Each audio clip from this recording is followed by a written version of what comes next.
नमस्कार दोस्तों, मैं कुलदीप राणा। आज की हमारी घटना की शुरुआत होती है हरियाणा राज्य के धौलपुरा गांव से। और इसी धौलपुरा गांव में रहने वाला लक्ष्मण सिंह के अपने दो बच्चे होते हैं। बड़े बेटे का नाम राजीव होता है। राजीव की उम्र 24 साल के आसपास की हो जाती है। राजीव अपनी पढ़ाई पूरी कर चुका होता है। दूसरी इसकी छोटी बेटी होती है जिसका नाम जानवी होता है। जानवी की उम्र लगभग 19 साल के आसपास की होती है। वह हर रोज अपने कॉलेज में पढ़ाई करने चली जाया करती थी। जानवी देखने में काफी खूबसूरत, जवान और सुंदर लड़की होती है। लेकिन जो राजीव का पिता लक्ष्मण सिंह होता है, अब वह बीमार रहने लगता है। क्योंकि दोनों बच्चों की परवरिश अच्छे तरीके से की थी, अब दोनों बच्चे जवान हो चुके थे, दोनों की शादी भी करनी होती है।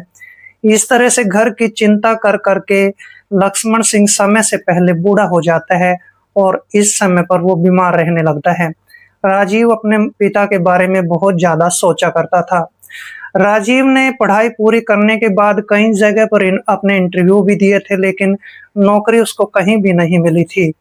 और अब राजीव सोचने लगता है कि मुझे कोई छोटा मोटा बिजनेस कर लेना चाहिए।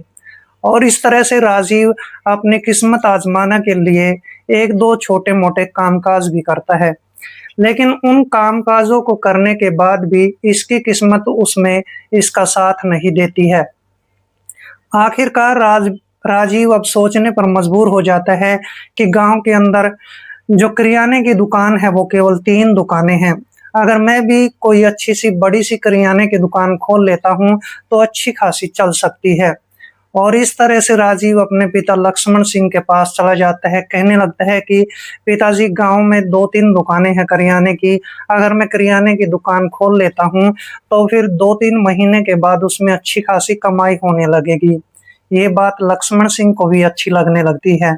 और इसके बाद राजीव अपने पिता लक्ष्मण सिंह को कहता है कि दुकान को चलाने के लिए कम से कम 3 से 4 लाख रुपए जरूर लगेंगे। अब लक्ष्मण सिंह सोचने पर मजबूर हो जाता है कि आखिर 3 से 4 लाख रुपए का इंतजाम कहाँ से करना पड़ेगा। इसके बाद लक्ष्मण सिंह अपने बेटे राजीव को कहता है कि बेटा, तुम किसी प्रकार की चिंता मत करो, पैसे का अरेंजमेंट मैं खुद कर लूंगा। अगले ही दिन लक्ष्मण सिंह अपने गांव के साहूकार चांदराम के पास चला जाता है। उससे 3-4 लाख रुपए उधार मांगने लगता है। चांदराम लक्ष्मण सिंह को कहने लगता है कि लक्ष्मण सिंह, मैं तुम्हें पैसे तो जरूर दे सकता हूँ, लेकिन तुम्हारे पास गिरवी रखने के लिए या तो कोई गहने होने चाहिए या फिर कोई जमीन जायदाद होनी चाहिए। लक्ष्मण सिंह कहने लगता है कि जमीन मेरे पास नहीं है और ना ही मेरे पास गहने हैं। मेरे पास तो एक घर है, अगर तुम उसको गिरवी रखना चाहते हो तो उसको गिरवी रख सकते हो, लेकिन मुझे 4 लाख रुपए जरूर चाहिए, क्योंकि मुझे अपने बेटे की करियाने की दुकान खुलवानी है। और इस तरीके से चांदराम को भी ये बात पसंद आ जाती है। फिर चांदराम लक्ष्मण को कहने लगता है कि अगर तुम घर को गिरवी रखना चाहते हो तो मुझे इस बात से कोई ऐतराज नहीं है। और इसके बाद लक्ष्मण सिंह इस चांदराम के पास अपना घर गिरवी रख देता है। और जैसे ही अगला दिन होता है तो फिर एक स्टाम्प पेपर तैयार करवाया जाता है। उस स्टाम्प पेपर पर लिखवाया जाता है कि तुम्हें 4 लाख रुपए जो मैं कर्ज दे रहा हूँ वो 6 महीने के बाद ब्याज समेत लौटाने पड़ेंगे। और इस तरीके से लक्ष्मण सिंह और राजीव दोनों ही उस स्टाम्प पेपर पर अपने दस्तखत भी कर देते हैं। अब इसके बाद लक्ष्मण सिंह 4 लाख रुपए को लेकर अपने घर पे आ जाता है और फिर अपने बेटे राजीव की दुकान खुलवा देता है। देखते ही देखते थोड़ा वक्त गुजर जाता है। राजीव की दुकान अच्छी खासी चलने लगती है। लगभग 6 महीने का वक्त पूरा हो जाता है। इस वक्त के दौरान राजीव ने कम से कम 1.5 लाख रुपए के आसपास इकट्ठे कर लिए थे। और अब राजीव सोचने लगता है कि जैसे ही साहूकार चांदराम मेरे पास आएगा तो मैं उसको 1.5 लाख रुपए दे दूंगा और बाकी के जो पैसे हैं वो 3 महीने के बाद लौटा दूंगा। अपने पिता से भी इस बारे में बातचीत करता है। उसका पिता लक्ष्मण भी यही बात कहता है। जैसे 6 महीने का पूरा वक्त गुजर जाता है तो फिर एक दिन ऐसा भी आ जाता है जिसमें ये लड़का राजीव दुकान का सामान लेने के लिए शहर में चला जाता है और अपनी बहन जानवी को दुकान पर बिठा देता है ताकि वो दुकान पर बैठकर थोड़ा सामान सेल कर सके। और इस तरीके से जैसे राजीव शहर में चला जाता है तो पीछे से फिर साहूकार चांदराम अपने 2 आदमियों के साथ राजीव की दुकान पर आ जाता है। अब जैसे ही वो दुकान के अंदर चला जाता है तो दुकान पर उसकी बहन जानवी बैठी होती है। अब जानवी जवान थी, खूबसूरत थी और उसको देखने के बाद ये साहूकार उसको देखकर मचल जाता है, उस पर मोहित हो जाता है, उस पर फिदा हो जाता है, लेकिन सामने से उस लड़की को कुछ नहीं कह पाता है। अब इस साहूकार के पास बोलने के लिए बस एक ही शब्द होता है। अब साहूकार इस लड़की जानवी को कहने लगता है कि तुम्हारे पिताजी कहाँ हैं? उसने मुझसे 4 लाख रुपए लिए थे और समय पूरा हो चुका है। अब मैं तुम्हारे घर पर चाहे तो कब्जा करूंगा या फिर मुझे 4 लाख रुपए और उसका ब्याज दे दो। तभी जानवी अपने पिता लक्ष्मण सिंह के पास फोन कॉल करती है। 20 मिनट के बाद लक्ष्मण सिंह भी दुकान पर पहुंच जाता है और साहूकार फिर लक्ष्मण को कहने लगता है कि 6 महीने का वक्त पूरा हो चुका है, मेरे पैसे मुझे लौटा दो। लक्ष्मण सिंह कहने लगता है कि अभी तो हमारे पास 1.5 लाख रुपए ही बचे हैं, ये 1.5 लाख रुपए हमने इकट्ठे किए हैं, तुम इन 1.5 लाख रुपयों को ले सकते हो और बाकी जो तुम्हारे पैसे हैं वो हम 3 महीने बाद लौटा देंगे। और ये बात अब इस चांदराम को अच्छी नहीं लगती है। चांदराम कहने लगता है कि कल मैं तुम्हारे घर को खाली करवा लूंगा, लेकिन जानवी कहती है कि तुम मेरे घर को खाली नहीं करवा सकते हो। फिर इसके बाद चांदराम अपने 2 आदमियों को लेकर इस लक्ष्मण सिंह के घर पर चला आता है। पीछे पीछे लक्ष्मण सिंह और जानवी भी वहीं पर आ जाते हैं। देखते ही देखते अब चांदराम के दोनों आदमी घर से सामान निकालकर बाहर फेंकना शुरू कर देते हैं। जैसे ये काम हो रहा होता है तो लक्ष्मण सिंह अब चांदराम के पैरों में गिर जाता है और कहने लगता है कि मुझे 3 महीनों का वक्त दे दो।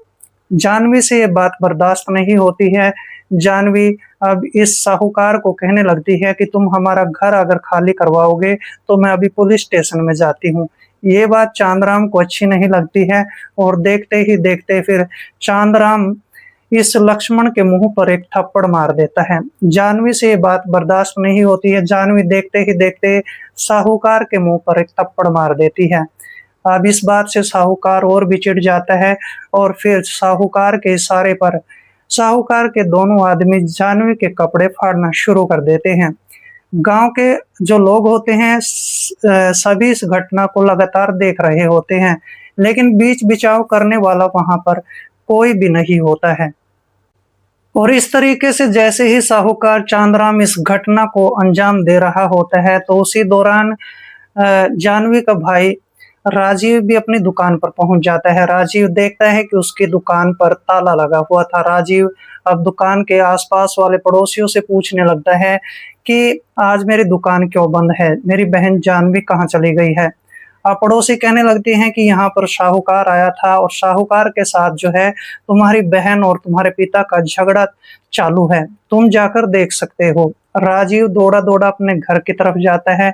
जैसे ही घर पर पहुंचता है तो देखता है कि साहूकार के पैरों में उसका पिता लेटा हुआ था और जो लक्ष्मण सिंह होता है साहूकार के सामने गिड़गिड़ा रहा होता है और रोते रोते कह रहा होता है कि तुम्हारे बचे हुए पैसे मैं 3 महीने के बाद लौटा दूंगा। अब राजीव जैसे ही अपने पिता को उसके पैरों में झुका हुआ देखता है तो काफी उसको गुस्सा आता है। फिर जब राजीव की नजर अपनी बहन जानवी पर पड़ती है और देखता है कि उसके कपड़े तो फटे हुए थे और जो साहूकार के 2 आदमी होते हैं उसके साथ कुछ ऐसी आपत्तिजनक काम कर रहे होते हैं जो राजीव की बर्दाश्त से बाहर हो जाता है। राजीव अब उन दोनों व्यक्तियों को मारना शुरू कर देता है, पीटना शुरू कर देता है। दोनों व्यक्ति भी यानी दोनों आदमी भी राजीव पर हाथ उठाने लगते हैं। राजीव को इस बात पर काफी गुस्सा आता है, वह अपने गुस्से पर काबू नहीं रख पाता है। देखते ही देखते राजीव अपने घर के अंदर चला जाता है। घर के अंदर एक कुल्हाड़ी रखी होती है, वो कुल्हाड़ी हाथ में उठाकर घर से बाहर निकलता है तो साहूकार के दोनों आदमियों पर ताबड़तोड़ कुल्हाड़ी से वार करना शुरू कर देता है। देखते ही देखते साहूकार के दोनों आदमियों के हाथ पैर काट देता है। ये सब करने के बाद जैसे ही दोनों आदमी नीचे गिर जाते हैं तो फिर ये लड़का राजीव गुस्से में पागल साहूकार की तरफ दौड़ना शुरू कर देता है। साहूकार भी वहां से भागने लगता है, लेकिन राजीव उसको झट से पकड़ लेता है और इसके बाद राजीव उसका एक हाथ काट देता है। देखते ही देखते राजीव लगातार उस पर कुल्हाड़ियों से और भी ज्यादा वार करने लगता है। तब जाकर पड़ोसी बीच बचाव करना शुरू कर देते हैं और फिर इस तरह से राजीव को पकड़ लिया जाता है, नहीं तो राजीव इस साहूकार को जान से मार सकता था। जैसे 1 घंटे का वक्त गुजर जाता है तो फिर इसके बाद गांव में पुलिस भी आती है और पुलिस फिर राजीव को ढूंढना शुरू कर देती है। और इसी बीच साहूकार को एक हॉस्पिटल में पहुंचा दिया जाता है और फिर 1-2 घंटा गुजरने के बाद राजीव को गिरफ्तार कर लिया जाता है। इसके बाद राजीव से पूछताछ की जाती है। राजीव अपनी पूरी कहानी पुलिस के सामने बयां करता है। कुछ पड़ोसी लोग भी पूरी कहानी को पुलिस के सामने खोलते हैं। पुलिस कहने लगती है कि मानते हैं कि साहूकार ने गलत किया था, लेकिन तुमने उससे भी बड़ा जुर्म किया है। तुमने साहूकार के दोनों व्यक्तियों को यानी दोनों आदमियों को भी मारा है और साथ में साहूकार का हाथ भी काट दिया है। इसी वजह से तुम्हारे खिलाफ एक एफआईआर दर्ज की जाएगी। और इसके बाद पुलिस इसके खिलाफ एक चार्ज शीट तैयार करती है। इस पर एक मुकदमा दायर कर दिया जाता है और इसके बाद राजीव को 3 साल की सजा और कुछ जुर्माना कर दिया जाता है। और इस तरीके से राजीव ने तैश में आकर, जोश में आकर साहूकार के हाथ पैर काट दिए थे। दोस्तों, यहाँ पर राजीव ने क्या सही कदम उठाया था या फिर गलत कदम उठाया था, कमेंट बॉक्स में जरूर लिखें। तो मिलते हैं किसी ऐसी घटना के साथ, तब तक के लिए दोस्तों जय हिंद, वंदे मातरम।